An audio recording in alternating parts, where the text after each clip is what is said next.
Shalom saudara-saudari yang dikasihi Tuhan. Firman Tuhan pada saat ini berjudul Prinsip Hidup Kristen Milenial Zaman Now yang kedua. Nah saudara-saudari yang dikasihi Tuhan, nampaknya jam Kristen Milenial dan zaman Now ini cukup panjang diuraikan. Maka saya membagi menjadi 3 bagian khotbah. Dan yang pertama, saudara dapat melihat pada video dengan judul Prinsip Hidup Kristen Milenial Zaman Now. Yang pertama. Dan nanti yang ketiga juga sama, bagian yang ketiga, saudara dapat mendengarkannya.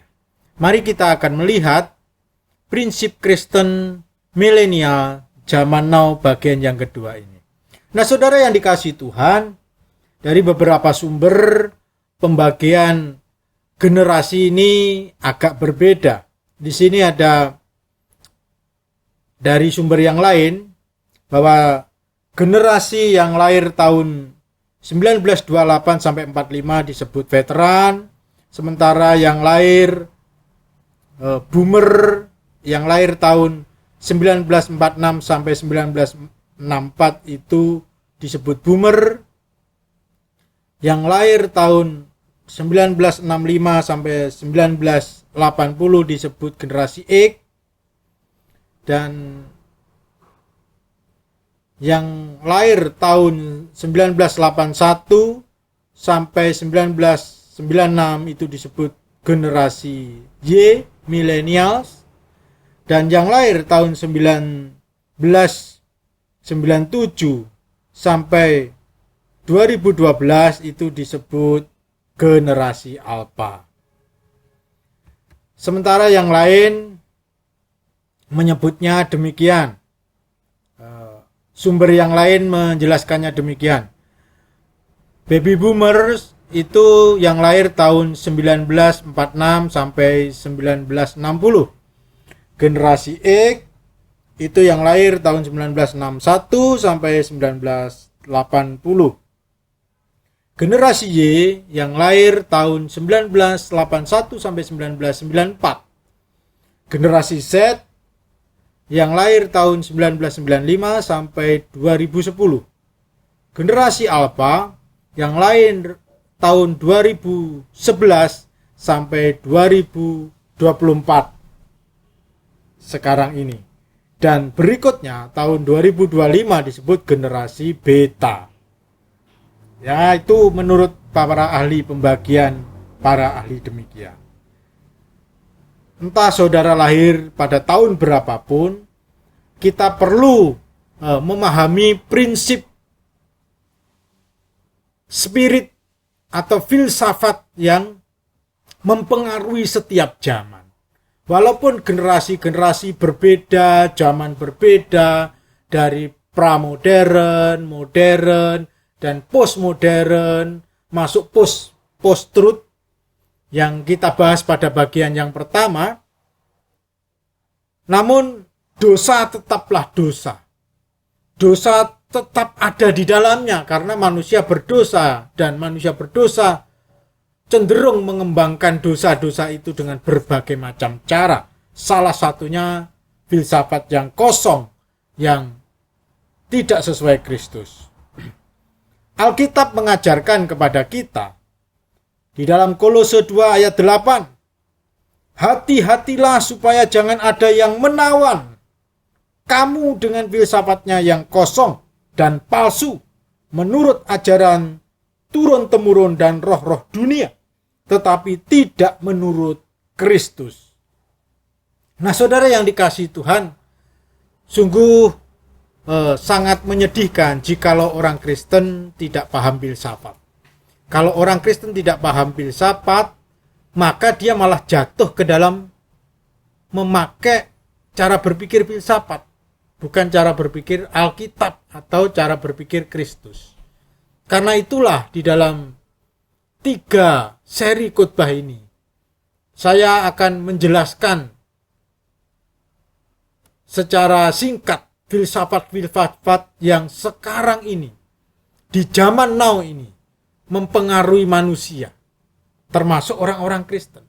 Di sini kita sudah diingatkan 2024 tahun yang lalu oleh Tuhan melalui Rasul Paulus kepada jemaat Kolose, supaya jangan ada yang menawan kita dengan filsafat yang kosong, yang palsu, yang menurut roh-roh dunia, turun-temurun, namun tidak menurut Kristus. Nah, kata Yunani sulogegeo, yang berarti, yang diterjemahkan menawan itu, artinya diminish, mengurangi, atau menghancurkan.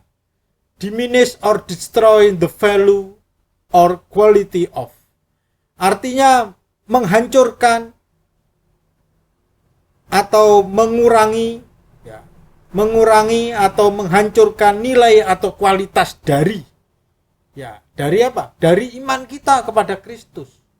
Jadi filsafat-filsafat itu bisa menghancurkan, mengurangi, bahkan menghancurkan iman kita kepada Kristus. Karena itu kita hati-hati.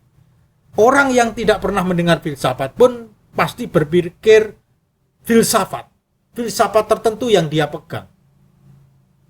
Karena itu tidak ada alasan untuk kita tidak belajar filsafat. Dengan belajar filsafat, kita akan mengerti sisi baik dan buruknya, dan kita akan dipimpin oleh firman Tuhan untuk tidak mengikuti filsafat dunia, tetapi filsafat yang sesuai Alkitab. Karena filsafat dari kata philo, hikmat, cinta, dan sophia itu hikmat, kebijaksanaan, cinta kebijaksanaan. Jadi kebijaksanaan yang kita ikuti adalah kebijaksanaan yang sesuai firman, yang sesuai dengan Alkitab, yang sesuai dengan kebenaran hakiki, yaitu Tuhan dan firman-Nya, bukan menurut pikiran manusia atau pikiran dunia. Nah, saudara yang dikasihi Tuhan, filsafat apa saja yang akan kita pelajari lebih lanjut di bagian yang kedua ini? Mari kita akan melihat, jangan sampai karena kita tidak tahu atau tidak mau belajar tentang filsafat ini, akhirnya kita sendiri dihancurkan. Kita sendiri dihancurkan nilai kualitas iman kita oleh filsafat itu.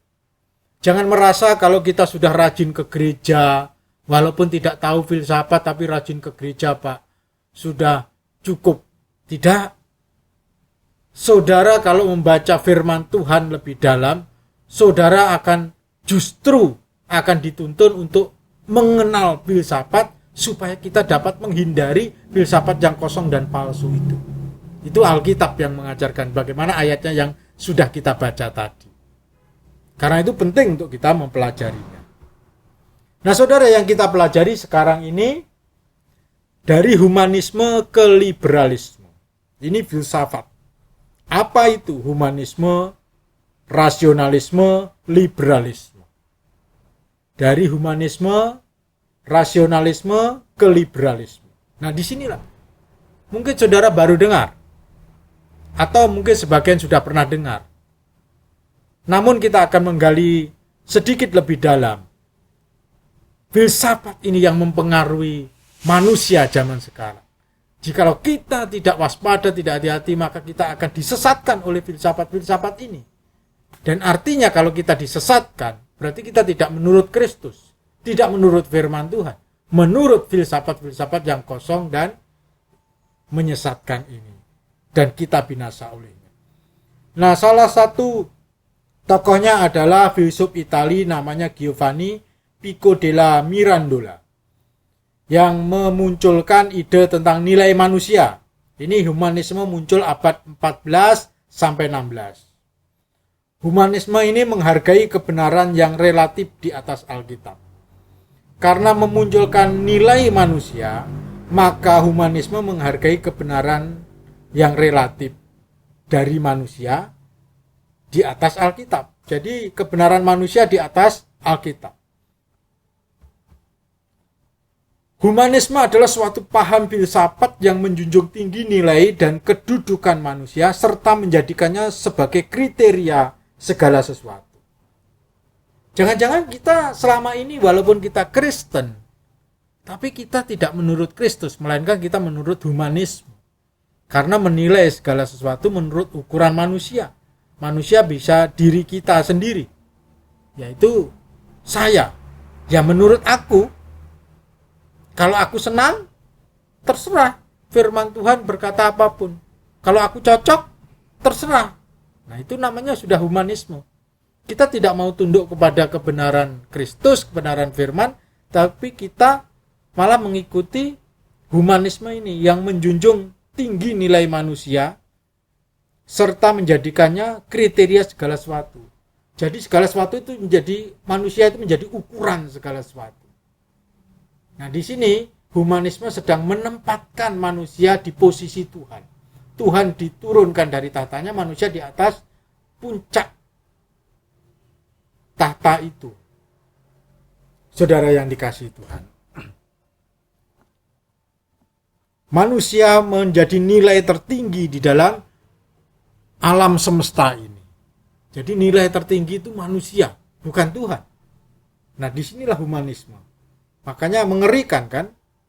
Jikalau kita menaruh posisi manusia di atas Tuhan, apa bedanya kita dengan sifat iblis yang ingin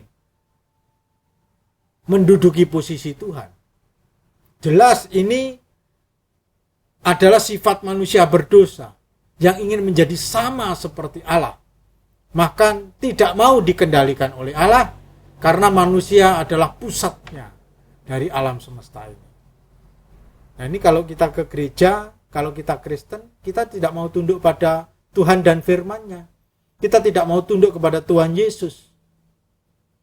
Ya, aku mau yang aku mau. Aku melakukan apa yang aku mau. Tidak peduli dengan firman Tuhan. Nah, humanisme ini membuat kekristenan orang-orang Kristen di barat meninggalkan Tuhan. Karena manusia dianggap nilai paling tinggi di dalam kehidupan itu sendiri. Akibatnya mereka meninggalkan Tuhan. Karena nilai tertinggi adalah manusia dan manusia itu sendiri adalah Tuhan bagi mereka. Mereka tidak mau tunduk kepada Tuhan dan firman-Nya, Alkitab dan Tuhan sendiri. Nah, humanisme melahirkan rasionalisme, filsafat rasionalisme.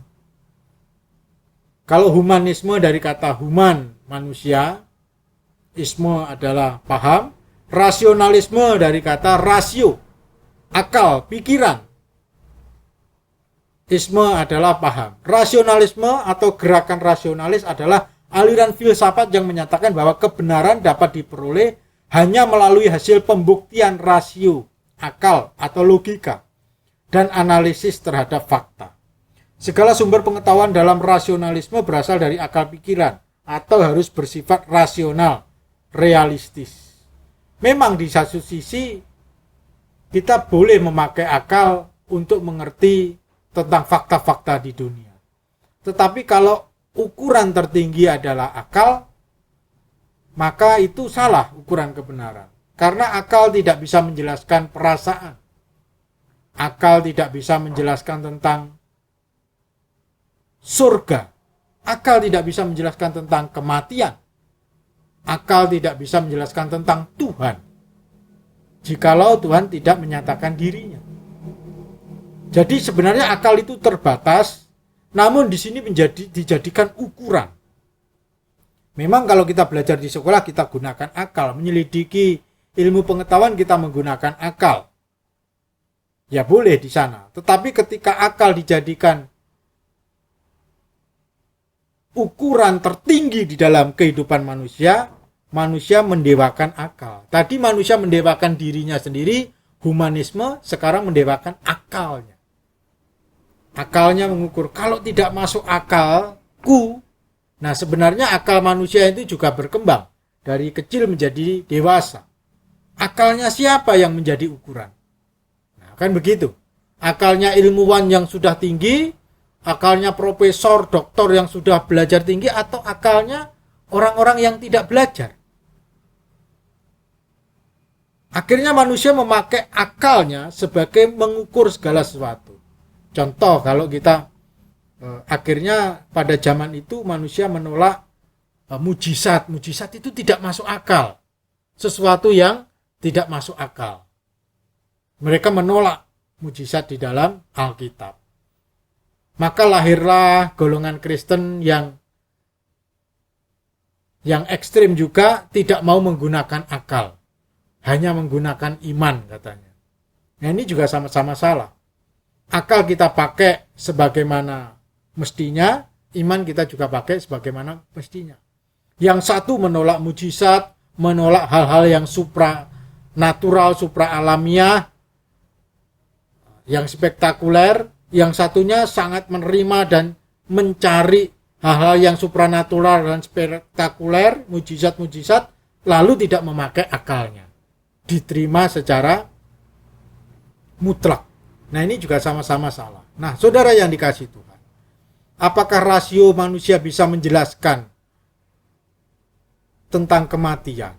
Apakah rasio manusia bisa menjelaskan tentang surga dan neraka, tentang Tuhan, tentang perasaan-perasaan kita yang seringkali juga tidak bisa dijelaskan oleh rasio pikiran kita? Apakah rasio bisa menjelaskan berapa luas daripada alam semesta ini? Rasio manusia terbatas. Makanya tidak boleh dijadikan ukuran tertinggi. Ukuran kita adalah Tuhan dan firman-Nya. Jikalau Tuhan dan firman-Nya ini melampaui akal kita, belum bisa kita pahami, maka kita terima itu dengan baik. Mujizat-mujizat Tuhan di dalam Alkitab kita terima sebagaimana yang dilakukan oleh Allah yang berdaulat. Nah, ini saudara yang dikasihi Tuhan, ini pada zaman itu akal manusia didewakan. Makanya nanti ada yang kontra tentang rasionalisme. Dengan rasionalisme mereka menolak akal, hanya mengejar memakai iman. Nah, begitu itu menolak akal. Padahal kita boleh memakai akal. Tapi tidak semuanya bisa dijelaskan dengan, bisa diukur dengan akal manusia. Karena akal tiap orang itu juga berkembang, berbeda-beda. Sehingga kita tidak bisa mengukur. Bagi yang profesor itu bisa dijelaskan dengan penjelasan dengan jelas sekali. Tapi bagi orang yang sederhana, yang tidak berpendidikan, sesuatu itu tidak bisa dijelaskan. Tidak bisa menjelaskan sedetail profesor. Nah, kalau demikian akalnya siapa yang dipakai menjadi ukuran? Makanya jangan memakai segala sesuatu pakai ukuran kita. Karena ada hal-hal yang melampaui pikiran manusia. Yang melampaui pikiran manusia. Kita tidak pernah bisa menjelaskan kenapa bumi ini di dalam urutan planet dia yang ketiga dari matahari. Merkurius, Venus, bumi. Kenapa tidak yang ke-7 atau tidak yang ke-1? Nah, kita tidak bisa menjelaskan. Yaitu begitu adanya. Sesuai dengan penciptaan Allah. Kenapa manusia diposisikan sebagai makhluk yang dalam rantai makanan itu yang paling puncak? Karena memakan semuanya. Kenapa? Yaitu sudah ketetapan. Hal itu tidak bisa kita tolak. Bukan berarti itu tidak masuk akal, itu melampaui akal. Bagaimana bumi berputar pada porosnya, berotasi, mengelilingi matahari, lalu bumi ini tidak jatuh. Bagaimana gravitasi ini kok ada, dan lain sebagainya. Nah, itulah yang hal-hal yang melampaui akal. Sebenarnya ada yang tidak masuk akal, bertentangan dengan logika, yaitu 5 tambah 5, 6. Sama dengan 6 itu tidak masuk akal. Yang masuk akal 5 tambah 5, 10. Itu masuk akal. Tapi ada yang melampaui akal. Melampaui akal yang dimana kita tidak bisa memahaminya itu.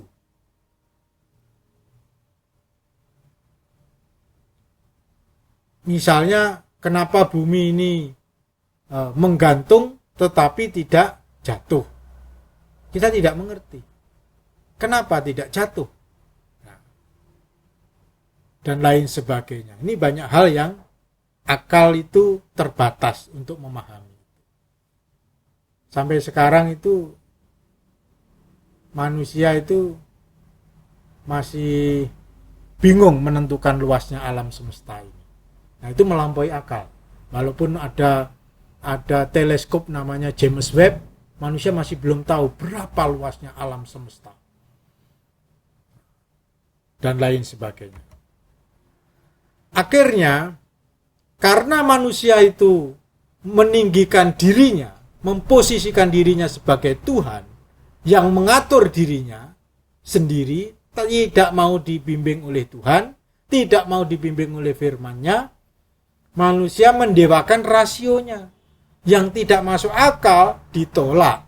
Tentang Tuhan ditolak, tentang mujizat ditolak, tentang pewahyuan Alkitab ditolak. Maka manusia jatuh pada liberalisme. Liberalisme dari kata liberal artinya bebas. Jadi dari humanisme ke rasionalisme mengakibatkan liberalisme. Liberal itu bebas. Loh, kita mengatur diri kita sendiri kok. Yang menentukan itu akal kita. Yang kita ikuti itu diri kita, akal kita. Maka kita bebas. Itu ya, bebas. Bebas dari apa? Ya bebas dari ikatan Alkitab, firman Tuhan. Bebas dari hukum-hukum Tuhan. Bebas daripada Tuhan. Nah, humanisme, rasionalisme, liberalisme itu menjadi penyebab nanti sekulerisme. Liberalisme adalah sebuah ideologi politik, pandangan filsafat politik dan moral yang didasarkan pada liberal atau kebebasan. Persetujuan dari yang diperintah dan persamaan di hadapan hukum. Sebenarnya ini awalnya dari hal politik, namun ini juga masuk ke dalam agama. Masuk di dalam orang-orang Kristen. Tidak hanya politik yang terikat pada pemerintah, terikat pada organisasi, namun juga kepada gereja. Orang-orang Kristen sehingga mereka menjadi liberal. Mereka ingin bebas, liberal dari Tuhan dan firman-Nya. Tidak mau diikat oleh Tuhan. Tidak mau diikat oleh firman Tuhan. Bebas. Aku yang menentukan hidupku sendiri. Nah, ini saudara yang dikasihi Tuhan akibatnya. Nah, setelah itu, manusia juga menjadi antroposentrisme. Adalah teori etika lingkungan yang memandang manusia sebagai pusat dari sistem alam semesta. Jadi humanisme, antroposentrisme ini saudara. Antropos, dari kata antropos manusia, sentris pusat, isme itu paham keyakinan. Jadi manusia itu pusat dari sistem alam semesta ini.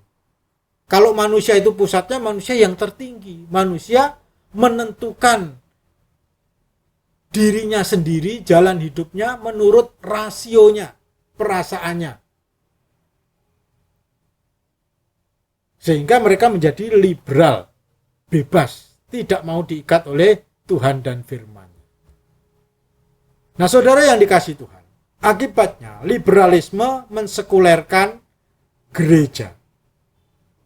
Humanisme dan rasionalisme menyebabkan liberalisme. Liberalisme menyebabkan isme-isme yang lain, seperti sekulerisme, materialisme, pluralisme, relativisme, permisivisme, sinkretisisme, selfisme, dan ujungnya ateisme.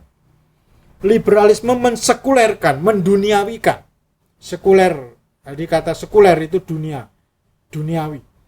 Mensekulerkan gereja, baik dari segi jumlah maupun kualitas pemimpinnya, ajarannya, dan kehidupan orang Kristen. Mari kita akan lihat. Ini negara-negara Eropa yang Kristen. Datanya, ini data beberapa tahun yang lalu. Awal tahun 2000-an. Jadi negara-negara Belanda itu anggota gerejanya itu, anggota yang Kristen itu 58%.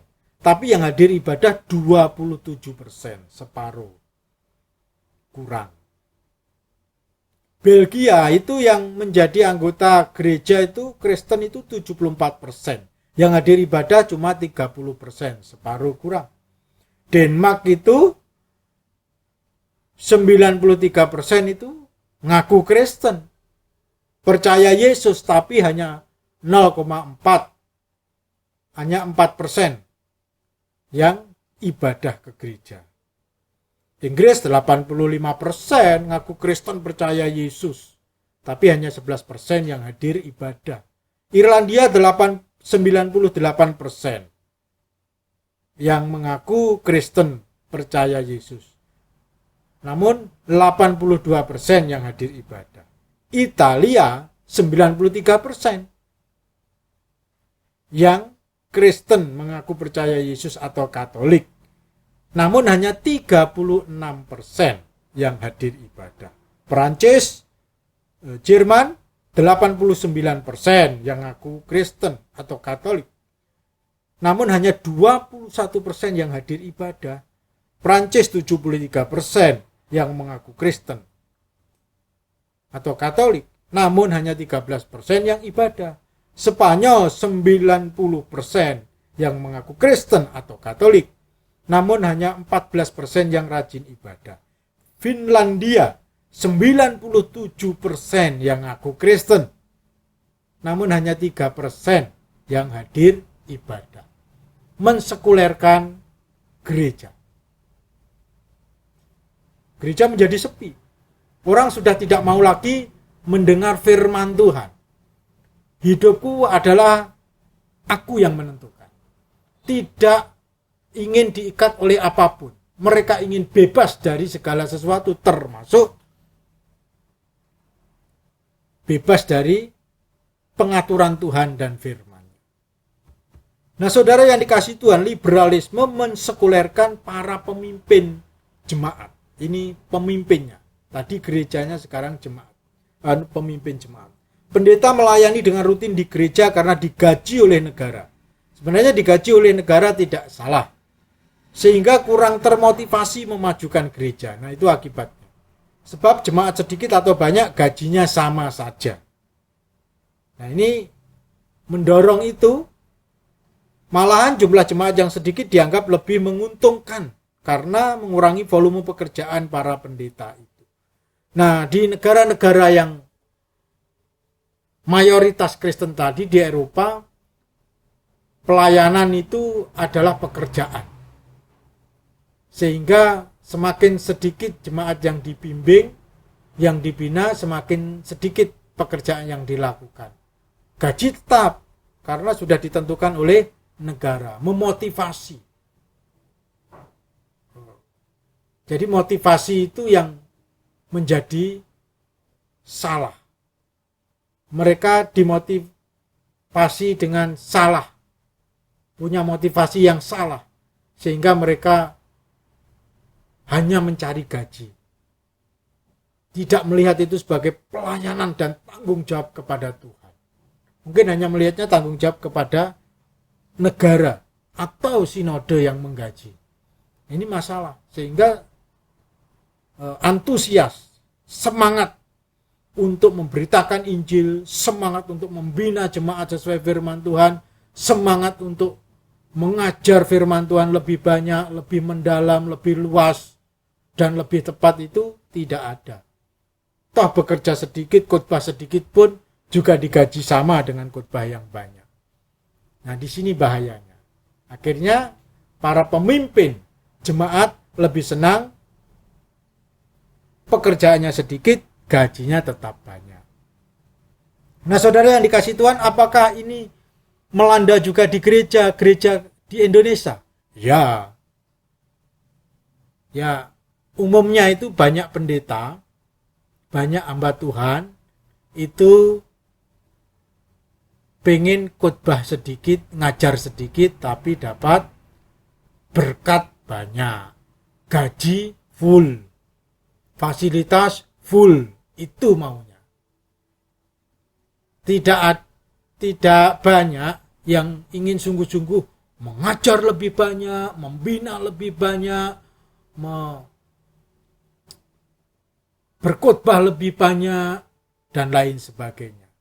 Walaupun gaji sama, dia tidak ingin mengajar lebih banyak, membina lebih banyak, berkhotbah lebih banyak. Nah, itu motivasinya juga berkurang. Nah, ini saudara yang dikasihi Tuhan. Kalau kita belajar kepada Alkitab, Tuhan Yesus tidak digaji, tapi ngajarnya banyak. Paulus tidak digaji, tapi penginjilannya, penggembalaannya, pengajarannya, pemuritannya banyak. Nah, pendeta sekarang juga begitu. Walaupun mungkin kita tidak, kadar sekulernya tidak sama dengan di barat, tapi di Indonesia juga ada yang seperti itu. Apakah sebagai pendeta-pendeta saudara ingin mengajar firman Tuhan lebih setepat-tepatnya, sebanyak-banyaknya, seluas-luasnya, sedalam-dalamnya, dengan gaji yang sama, dengan berkat yang sama? Kalau tidak, berarti kita sama dengan mereka. Padahal kalau kita ngikuti teladan Yesus, Paulus itu tidak digaji, namun mereka sebanyak mungkin, semaksimal mungkin memberitakan firman Tuhan, mengajarkan kebenaran. Liberalisme mensekulerkan pengajaran gereja. Nah, pengajaran gereja juga semakin merosot. Kecuali para pemimpin gerejanya tidak ingin semakin banyak melayani, berkhotbah, mengajar, membina, memuridkan, juga pengajaran gereja semakin merosot. Tema-tema Alkitab soal pertobatan, berbalik dari hidup lama ke hidup baru, kesetiaan, ketaatan kepada Tuhan, sudah tidak menarik lagi bagi orang Kristen dan para pendetanya. Tidak menarik. Yang menarik itu berkat. Yang menarik itu mujizat. Yang menarik itu kasih Tuhan. Yang menarik itu adalah berkat-berkat materi, kekayaan, kehidupan yang sukses, kesehatan, dan lain sebagainya. Suatu kali, seorang pemuda hadir di gereja yang baru di kota besar. Setelah khotbah, pendetanya menawarkan, siapa yang mau didoakan supaya bebas dari utang? Yang datang banyak, yang mengangkat tangan banyak, yang datang ke depan banyak, didoakan bebas dari utang. Banyak. Nah, kalau seandainya pendeta menantang begini, siapa yang mau didoakan supaya menjadi semakin serupa Yesus? Kira-kira sebanyak yang ingin bebas dari utang enggak? Yang datang ke depan. Pada tujuan hidup kita itu ya serupa Yesus itu. Kenapa tidak menjadi bahan-bahan KKR? Tidak menjadi bahan-bahan utama dalam khotbah, dalam pembinaan, tidak menjadi daya tarik gereja. Nah, ini saudara yang dikasihi Tuhan. Ada gereja-gereja tertentu berbicaranya uang, perpuluhan, dan ujung-ujungnya untuk memperkaya gereja organisasinya dan pendetanya. Malah banyak penyalahgunaan perpuluhan ini untuk memperkaya para pendetanya sendiri. Dan itu bahaya.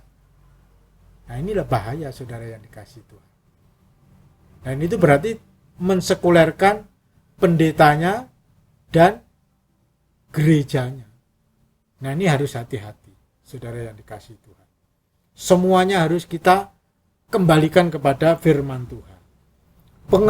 Pengajaran gereja yang disenangi orang Kristen yang memiliki spirit liberal adalah yang berpusat pada diri sendiri, antroposentris, bukan berpusat pada Tuhan dan firman-Nya, teosentris. Pasti kita diajak hidup suci, tidak senang karena hidup kita suka yang berdosa. Kita dilarang materialistis, tidak senang karena kita jiwanya materialistis.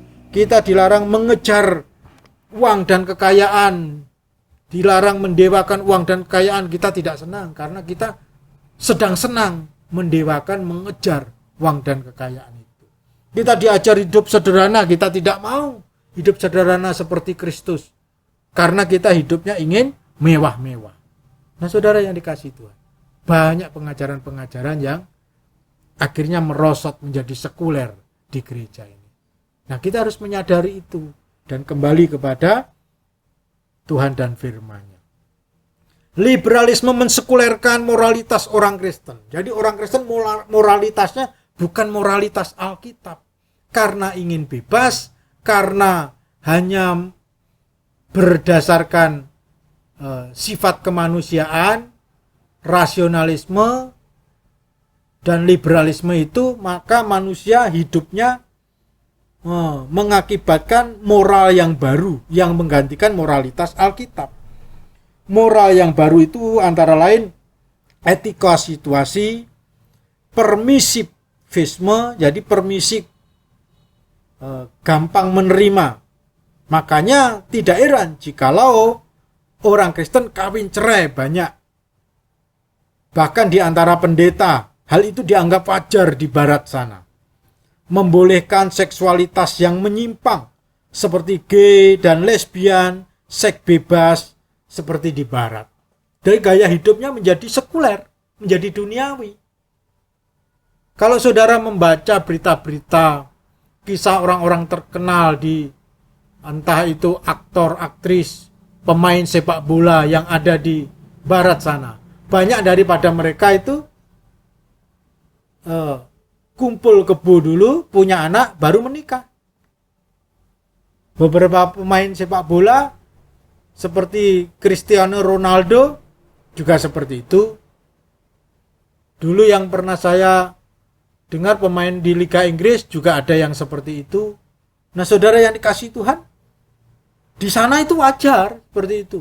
Kumpul kebo dulu sampai punya anak, baru setelah itu menikah. Kalau cocok, kalau tidak cocok mereka bisa berpisah.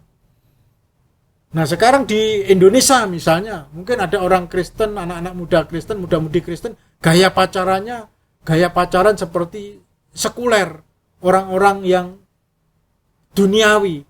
Mereka melakukan hubungan badan dulu, lalu hamil, karena kepepet hamil maka menikah. Nah, kalau seperti itu yang terjadi, ya sama sekulernya kita dengan mereka. Hanya kadarnya berbeda. Karena kita malu, hamil duluan, menikah, dan lain sebagainya. Nah inilah yang bahaya. Seharusnya kita pacaran dalam proses pengenalan, dan seks itu dijaga kekudusannya sampai pernikahan. Bukan melakukan hubungan seks di luar pernikahan. Banyak juga keluarga Kristen yang kawin cerai, berpisah, rumah tangga broken home, dan lain sebagainya. Makanya sekarang banyak keluarga-keluarga Kristen dipulihkan. Di satu sisi itu baik. Di satu sisi juga itu memprihatinkan. Kenapa harus dipulihkan? Apakah sebelumnya hancur? Iya. Kenapa bisa hancur? Karena mereka gaya hidup moralitas yang baru yang sekuler. Nah ini saudara yang dikasihi Tuhan, sangat menyedihkan bukan? Liberalisme ini. Nah, saudara, mari kita akan melihat liberalisme, spirit, semangat liberalisme dalam Alkitab. Jadi liberalisme bukan sesuatu yang baru di Alkitab. Itu sudah lama. Hanya mungkin istilahnya mungkin kita kenal baru. Abad 14 sampai 16. Atau setelah itu. Tetapi liberalisme ini sudah mulai. Humanisme, liberalisme ini sudah mulai sejak awal mula manusia diciptakan. Adam dan Hawa mengikuti diri sendiri, bukan Allah. Jadi ketika Allah perintahkan jangan makan buah itu, maka Adam dan Hawa menuruti godaan iblis, malah memakan. Dia tidak mau diperintah oleh Tuhan, tidak mau mengikuti larangan Tuhan, dia ingin bebas, malah memakannya. Itu liberal karena ingin bebas, tidak mau tunduk kepada Tuhan. Di zaman hakim-hakim, pada zaman itu tidak ada raja di antara orang Israel. Setiap orang berbuat apa yang benar menurut pandangannya sendiri. menurut pemikirannya sendiri, rasionya sendiri, menurut pengetahuannya sendiri. Jadi melakukan apa yang benar menurut diri mereka sendiri. Bukankah itu humanisme, antroposentrisme, rasionalisme, liberalisme? Tidak mau tunduk kepada Tuhan, tapi menurut diri sendiri, pandangannya sendiri. Liberalisme dalam kitab Raja-Raja, Israel meminta raja seperti bangsa-bangsa di sekitarnya. Israel tidak mau dipimpin oleh Tuhan melalui nabinya. Jadi ketika mereka minta raja, akhirnya diberikan Raja Saul oleh Tuhan. Kami minta raja, Hakim Samuel, seperti bangsa-bangsa lain. Nah, itulah sifat liberal, ingin bebas. Kami tidak mau dipimpin lagi oleh kamu, Hakim dan Nabi Samuel. Makanya Tuhan mengingatkan kepada Samuel, tidak usah bersedih Samuel, sebab yang mereka tolak itu bukan kamu, tetapi aku, supaya aku jangan menjadi raja bagi mereka. Nah, ini saudara yang dikasih Tuhan, sifat liberalisme seperti itu. Spiritnya itu sudah ada sejak manusia berdosa. Spirit untuk tidak mau dipimpin, dituntun, dikendalikan oleh Tuhan. Maunya bebas, maunya tidak mau dipimpin oleh Tuhan. Bebas mengikuti kemauan sendiri, walaupun itu berdosa. Liberalisme di akhir zaman. Manusia akan mencintai dirinya sendiri dan menjadi hamba uang. Tidak mempedulikan agama, lebih menuruti hawa nafsu daripada menuruti Allah. Secara lahiriah mereka menjalankan ibadah mereka, tapi pada hakikatnya mereka memungkiri kekuatannya. Jauhilah mereka itu. 2 Timotius 3 ayat 2-5. Manusia mencintai dirinya sendiri. Nah, ini sudah berpusat pada diri sendiri, humanisme di situ. Lebih menuruti nafsunya daripada menuruti Allah, menuruti dirinya sendiri daripada menuruti Allah. Ini manusia di akhir zaman akan seperti itu. Dari awal zaman sampai menuju akhir zaman, manusia akan dosa itu ya intinya seperti itu, menolak Tuhan, menolak firman Tuhan, dan itu akan terus berlanjut sampai akhir zaman. Sungguh mengerikan. Makanya kita perlu mempelajari humanisme, liberalisme, antroposentrisme, sekulerisme. Ini perlu filsafat-filsafat ini supaya kita tidak jatuh. Kalau saudara tidak mengerti filsafat, saya tidak yakin iman saudara bisa benar, bisa lurus, bisa murni di hadapan Tuhan. Karena kita pasti akan jatuh ke dalam filsafat tertentu, walaupun mungkin kita tidak pernah belajar filsafat itu. Justru kita bisa belajar supaya kita bisa menghindarinya dan kita lurus di dalam Tuhan dan kebenaran firman-Nya. Nah, ini cara mengatasi spirit liberalisme dengan spirit Protestan dan Adventist. Ya, termasuk spirit humanisme juga, rasionalisme, kita dengan spirit Protestan dan Adventist. Nah, apa spirit Protestan dan Adventist itu? Adventist itu artinya kembali ke sumbernya. Artinya begitu arti dasarnya. Kalau itu dipakai oleh orang Kristen pada zaman Reformasi Protestan itu kembali kepada sumber tulisan-tulisan awal kekristenan, bukan kitab terjemahan, tapi kitab berbahasa asli, Ibrani, Yunani, dan Aramik, begitu. Pada waktu itu, bukan terjemahan bahasa Inggris atau bahasa Latin yang disebut kitab Vulgata. Mari kita mengerti, setia pada spirit Protestanum. Nah, mungkin saudara mengerti istilah Protestan, itu kesannya gereja yang kuno, gereja yang kolot, yang dibangun oleh Martin Luther, Johannes Calvin. Dan mungkin saudara tidak paham apa arti kata Protestan. Spirit Protestanum aslinya adalah spirit kembali ke Alkitab, back to the Bible. Nah, kata Latin Protestanum kependekan dari Protestanum. pro, yaitu pro testamen. Pro berarti memihak, memilih, untuk atau kepada. Testanum itu testamen, perjanjian, yaitu Alkitab Perjanjian Lama dan Perjanjian Baru. Itu maksudnya. Jadi pro testanum itu kembali kepada Alkitab Perjanjian Lama dan Baru. Dan pada waktu itu juga disertai semangat ad fontes.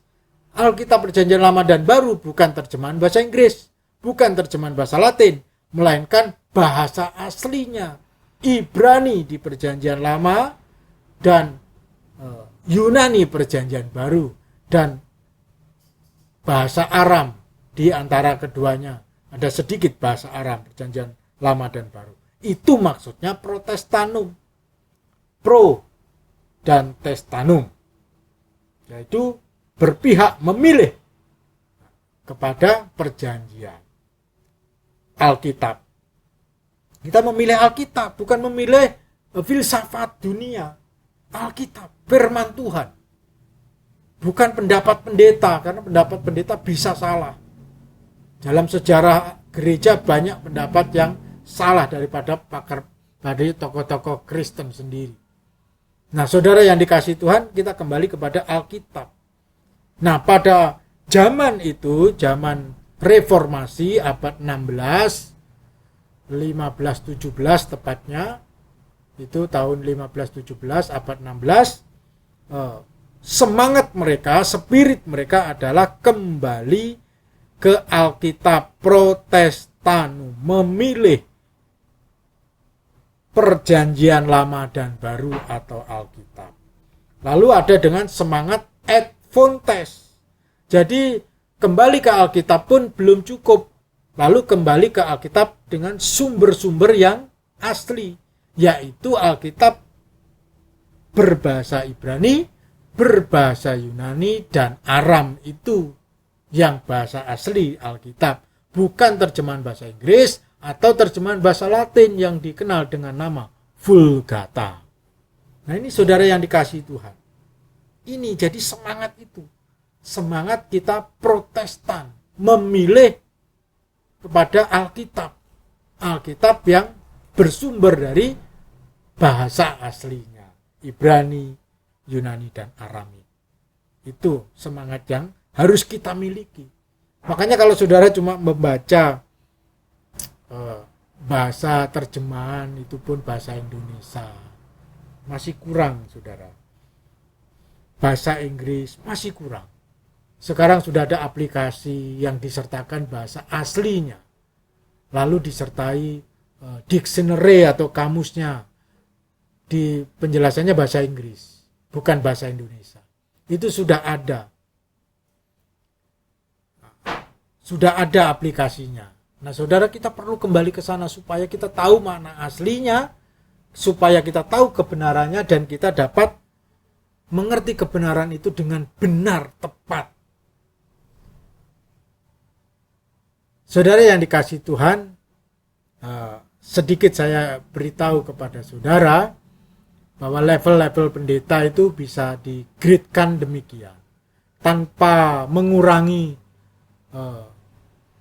hormat saya kepada mereka. Ini grade ini ya begitulah faktanya, otomatis terjadi, bukan karena saya merendahkan melalui ini. Begini, saudara, kalau pendeta itu cuma tahu bahasa Indonesia, tentu dia grade-nya paling bawah. Pendeta Indonesia tahu bahasa Indonesia, Alkitab berbahasa Indonesia, dia grade-nya paling bawah. Grade di atasnya adalah pendeta yang tahu bahasa Indonesia dan mengerti bahasa Inggris, karena dia akan bisa membaca terjemahan bahasa Inggris. Nah, grade yang tengah-tengah. Lalu grade yang paling tinggi adalah kalau pendeta itu bahasa Indonesia paham, bahasa Inggris mengerti, lalu bahasa asli Alkitab, Ibrani, Yunani, Aram itu juga mengerti. Nah, ini levelnya paling tinggi. Nah, dialah pakar. Ya, mungkin walaupun dia tidak ahli-ahli betul, tetapi itu pengetahuan mengenai bahasa asli Alkitab itu sangat menolong. Dan dictionary untuk menjelaskan bahasa asli Alkitab, Ibrani, Yunani, dan Aram itu adalah bahasa Inggris. tidak ada terjemahan bahasa Indonesia. Ya kalaupun ada sangat terbatas sekali. Sehingga kalau kita ingin mengerti bahasa asli Alkitab, harus modalnya berbahasa Inggris. Nah itu levelnya. Nah makanya kalau kita pengen tahu lebih utuh daripada kebenaran firman secara menyeluruh, secara mendalam, ya harus belajar bahasa Inggris supaya bisa membaca bahasa asli Alkitabnya, mengerti maknanya. Begitu saudara yang dikasihi Tuhan. Nah, spirit kembali pada sumber kebenaran Allah dan firman-Nya. Alkitab menyaksikan bahwa sumber kebenaran adalah Allah Tritunggal dan firman-Nya. Jadi Alkitab memberi kesaksian kepada kita, menyatakan bahwa sumber kebenaran adalah Allah sendiri, Allah Tritunggal dan firman-Nya. Mari kita akan lihat beberapa nats ini. Bapa adalah kebenaran, Mazmur 25 ayat 8. Yesus adalah kebenaran, Yohanes 14 ayat 6. Akulah jalan, kebenaran dan hidup. Roh Kudus adalah roh kebenaran, Yohanes 14 ayat 17. Dan firman Allah adalah kebenaran, Yohanes 17 ayat 17. Jadi Allah Tritunggal dan firman-Nya itulah sumber kebenaran yang harus kita ikuti, bukan filsafat yang kita ikuti. Allah dan firman-Nya. Allah dan Alkitab adalah sumber kebenaran yang menjadi dasar dan standar hidup orang Kristen. Pikiran, perasaan, dan tindakan manusia harus diukur berdasarkan kebenaran itu. Spirit dan prinsip ini bertentangan dengan humanisme, liberalisme, rasionalisme, dan isme-isme yang lain yang menjadikan diri manusia sumber kebenaran. Sumber kebenaran itu Allah, bukan diri manusia. Semua filsafat itu hasil pemikiran manusia, hasil karangan manusia. Bisa benar juga bisa salah. Karena itu perlu kita kritisi berdasarkan sumber kebenaran, yaitu Allah dan firman-Nya atau Alkitab. God's truth set you free. Kebenaran Tuhan membebaskanmu. Nah, saudara yang dikasihi Tuhan, Alkitab mengajarkan bahwa manusia itu berdosa. Dan ketika manusia menjauh dari Allah, manusia tidak bebas, malah semakin terbelenggu dalam dosa. Dan akibat dosa itu ialah maut. Jadi manusia ini sudah berdosa sejak zaman Adam, melanggar perintah Tuhan, Adam dan Hawa. Dan ketika manusia tidak mau kembali kepada Tuhan, semakin jauh daripada Tuhan, mereka semakin berdosa. Semakin dalam mereka tergelincir dalam dosa. Dan akibatnya adalah maut, hukuman kekal. Upah dosa ialah maut, Roma 3 ayat 23. Nah saudara yang dikasihi Tuhan, ini yang harus kita pahami. Kita semakin terbelenggu, ngikuti filsafat, ngikuti dunia, ngikuti pikiran manusia, ngikuti pikiran pendeta yang tidak sama dengan Alkitab, kita bisa tersesat. Kita hanya menjadi benar di hadapan Tuhan kalau kita kembali kepada firman Tuhan, Alkitab yang tertulis. Nah, saudara yang dikasihi Tuhan, kebebasan sejati hanya dalam kebenaran Allah. Kebebasan sejati hanya dalam kebenaran Allah. Demikian firman Tuhan Yohanes 8 ayat 31-32. Maka katanya kepada orang Yahudi yang percaya kepadanya, jikalau kamu tetap dalam firman-Ku, kamu benar-benar adalah murid-Ku, dan kamu akan mengetahui kebenaran, dan kebenaran itu akan memerdekakan kamu. Jadi Tuhan Yesus menegaskan kepada para pendengarnya waktu itu, jikalau kamu tetap dalam firman-Ku, firman-Nya Tuhan Yesus, kamu adalah benar-benar murid-Ku. Jadi kapan kita benar-benar murid Yesus? Ketika kita tetap tinggal di dalam firman Tuhan. Bukan mengikuti filsafat, pandangan dunia, pikiran orang, pikiran pendeta yang tidak sama dengan firman Tuhan. Kamu akan mengetahui kebenaran, karena firman Tuhan adalah kebenaran. Dan kebenaran itu akan memerdekakan kamu. Jadi betul-betul merdeka kita itu kalau ada di dalam kebenaran Tuhan. Kebenaran firman Allah. Kebenaran Yesus. Disitulah kita benar-benar merdeka. Amsal 11 ayat 4. Pada hari kemurkaan, harta tidak berguna, tetapi kebenaran melepaskan orang dari maut. Jadi harta tidak berguna, kebenaran melepaskan orang dari maut pada hari penghakiman, kemurkaan. Siapa berpegang pada kebenaran yang sejati menuju hidup, tapi siapa mengejar kejahatan menuju kematian. Amsal 11 ayat 19. Siapa berpegang pada kebenaran yang sejati, yaitu Tuhan dan firman-Nya, menuju hidup, karena di sanalah sumber kehidupan. Tapi siapa mengejar kejahatan menuju kematian.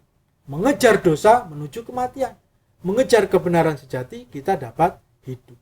Nah, saudara yang dikasihi Tuhan, ikan itu akan benar-benar bebas, akan benar-benar hidup jikalau dia tetap di dalam air.